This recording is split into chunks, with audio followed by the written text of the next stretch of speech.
Hello, young man. I see you've been watching the news again. The cold streets, the forgotten faces, the ones we walk past every day without a second glance. It's easy to do, isn't it? To look away, to tell ourselves it's not our problem. But let me ask you something. When was the last time you stopped for someone who needed help?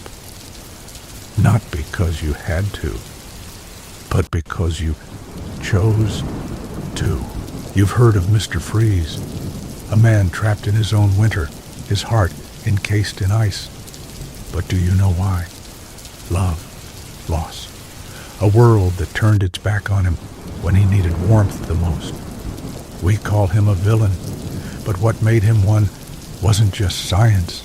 It was us, the people who looked the other way when his suffering began, the ones who let him fall, freezing into the dark.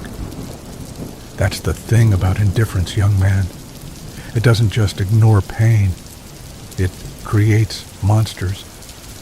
Every time we choose not to see the homeless man on the corner, the bullied kid in the schoolyard, the lonely neighbor who hasn't spoken in weeks, we add another layer of ice to someone's soul.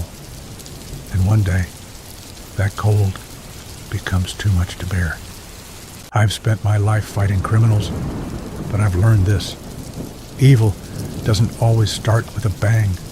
Sometimes it starts with silence.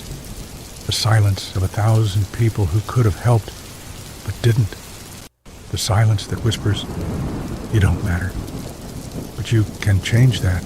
You don't need a cape or a mask, just eyes that see and a heart that refuses to freeze. The next time you walk past someone struggling, stop. Listen. A single act of kindness can be the sun that melts a lifetime of ice. Mr. Freeze didn't choose to be cold, but we choose every day whether to let others stay that way. So ask yourself, who have you been ignoring? And what could happen if you just reached out? This city doesn't need more darkness. It needs you, warm, alive, caring. See you soon, friend.